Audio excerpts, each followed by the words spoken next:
Namo tassa bhagavato arahato samma sambuddhassa. Namo tassa bhagavato arahato samma sambuddhassa. Namo tassa bhagavato arahato samma sambuddhassa. Buddhang dhammang sanghang namasahami. I'm so happy you all knew that chant. That was great. All right. So I was asked to do this BBC this morning and asked how long it should be, and was told it should be between 5 and 15 minutes. So I was thinking, okay, leave 15 minutes, that's for the Buddhas and Bodhisattvas, and 10 minutes, maybe the Pacceka Buddhas, and maybe 5 minutes for the lesser vehicle path. But I don't want to, reinforce any negative stereotypes about selfish Hinayanists. So middle way-ish, I'm going to go 7.5 minutes or less. So it's really, really lovely to be here. And it's interesting just to see, to feel a little bit like in an uncanny valley, this kind of strange space of similarity and difference. So I don't know if people are familiar with this term in psychology or science, where you've got, a valley, okay? And on this side of the valley, you've got things and people and situations which are totally like you. It's all the likes over here. And on this side of the valley, you have people who are just totally different, situations which are totally different. And inside this valley here, it's things and situations and places which are somewhat similar, but a little different. And it's fascinating just to watch the mind hyper focus in on both of those. What is similar and what's different? And just seems like a natural human tendency to notice all of those different things, and to see how we all have shaved heads, we all have robes. Your robes have like little dangly things on the sides, a little bit. We don't have those. Just tiny little things which, for the most part, aren't really significant at all. I'm sure there's a historical reason why Mahayana robes, Tibetan robes have that, and Theravada robes don't, but it's just not really actually that important. But it's fascinating that we see them so quickly. I remember when I was going to the Buddhist university, the Dharma Realm Buddhist University, and I started growing my eyebrows out, and I would go back and visit my home monastery, Bayagiri, where everybody shaves their eyebrows. And the monks could tell from like 100 yards away. They're just looking, you got eyebrows? I could tell. What are you doing? What are you doing over there? Something different. So I thought maybe just to share a few of these thoughts of similarities and differences that I've noticed I haven't even been here for 24 hours. I think it's just been 20 hours, but interesting little, I don't know about quite insights, maybe quasi-insights, but just things that you notice and things which spontaneously come to mind when you're in a new space, which is also familiar. It's a very familiar space.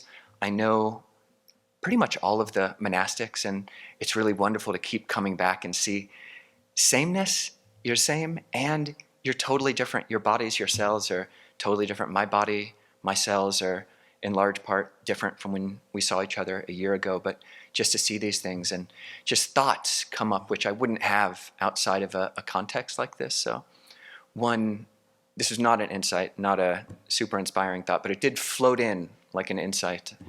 Sometime before the meditation last night, the two questions arose. The first question was, if there was a World Cup soccer game between the Theravadins and the Mahayanans, Kovilo, which side would you choose? And it didn't take me that long. It actually didn't take, I gotta go Theravada. I'm sorry. Not that I think the Theravadins would win. It's just I've got the robes. They're my people. Affinities. No offense.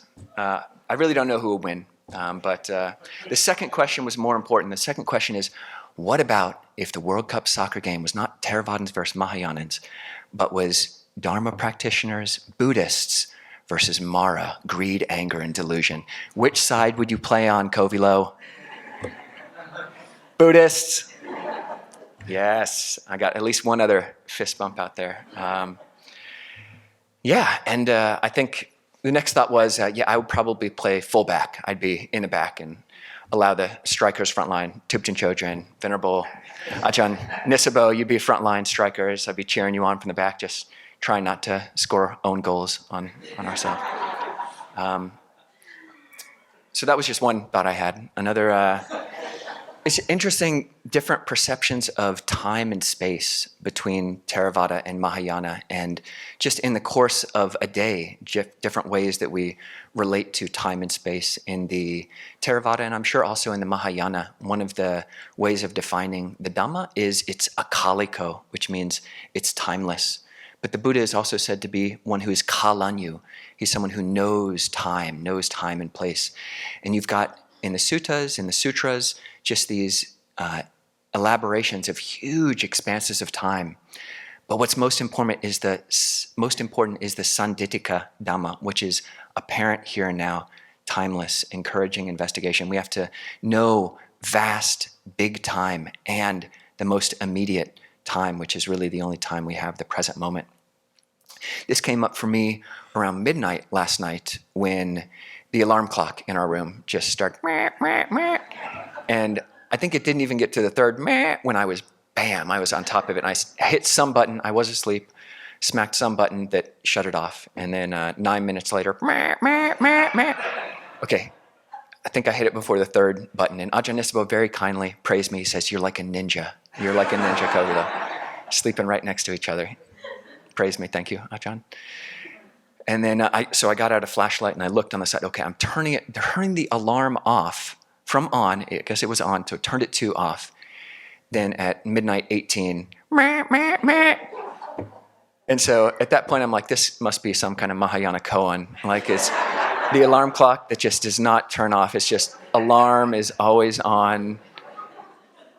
Always wakefulness. I don't know. So I just plugged it out, unplugged it from the wall, and solved that problem, and then went back to sleep.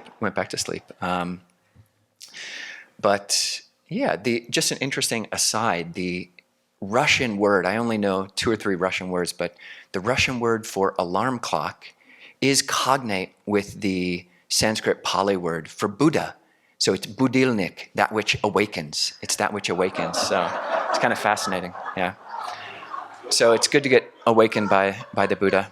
And so just sharing this space and sharing this time with all of you really does feel quite precious, and to be able to have the spaciousness of heart, and really however we're conceiving of our Buddha and our path and what we're bowing to. The first thing when we do wake up is we do bow.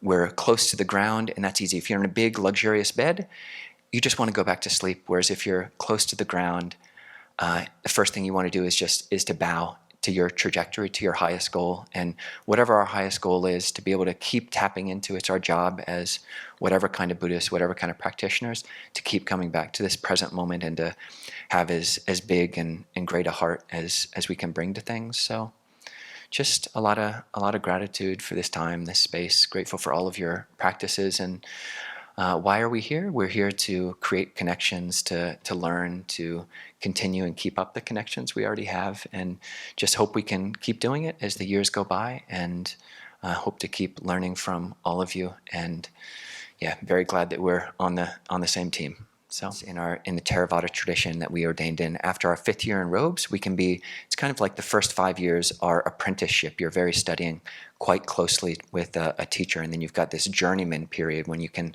go and see other monasteries, and it's really beautiful to learn the strengths and honestly the weaknesses from other traditions, and to see that in different contexts, how the teachings stay alive. And there's just so much to learn. I've already learned varied things.